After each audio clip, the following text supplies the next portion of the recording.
Hello friends, কেমন আছো তোমরা? আবার একটা মিনি ব্লগ নিয়ে কিন্তু চলে আসলাম তোমাদের কাছে। তো কালকে দেখিয়েছি আমরা শুশুনিয়া পাহাড়ে গিয়েছিলাম পুজো দিতে। তারপর পুজো দিয়ে আসার পর আমরা ফ্রেশ হয়ে রিসোর্টে কিন্তু খেতে চলে এসেছি ডাইনিংয়ে।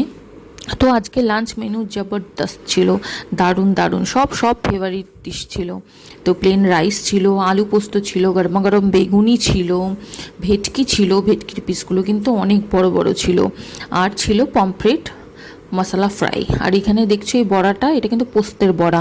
মা তো আলু খায় না, সেই জন্য মায়ের জন্য হচ্ছে পোস্তর বড়া অর্ডার করা হয়েছিল। তো মা বলে কথা, মা ওখান থেকে কিন্তু সবাইকে একটু একটু ভেঙে ভেঙে ভাগ দিয়েছে। তো দারুণ ছিল খেতে। আর এই যে ভেটকি মাছের পিসগুলো দেখছো এত বড় বড়, পমফ্রেটগুলো এত সুন্দর, এগুলো কিন্তু রিসোর্টে অ্যাভেলেবেল থাকে না হয়তো।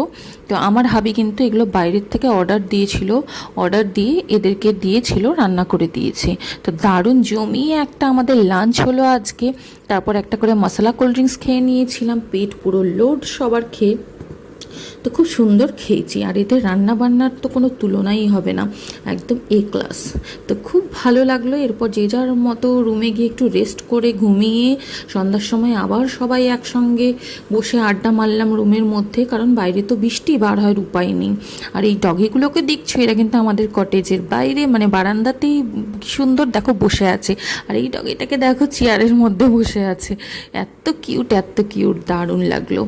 আর হচ্ছে এরপর এইটা দেখতে আমার খুব ভালো লাগে, কারণ অনেক রকমের লাইট আছে, তো লাইট চেঞ্জ হয়, তো জলের কালারটাও চেঞ্জ হয়ে যাচ্ছে, তো দেখতে দারুণ লাগলো। এরপর কিন্তু আমরা চলে গেলাম হচ্ছে ডিনার করতে। এরপর আমরা চলে গেলাম। তো আজকে হালকা পাতলা ডিনার ছিল, প্লেন রুটি ছিল, আলু ভেন্ডি ফ্রাই ছিল, আর পনির দিয়ে একটা সবজি ছিল, আর স্যালাড ছিল সঙ্গে।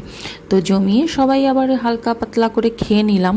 যদিও সবার পেট ভর্তি, আজকে সন্ধ্যার সময় স্ন্যাক্সও কিছু খাইনি, কারণ পেট অলরেডি ভর্তিই ছিল।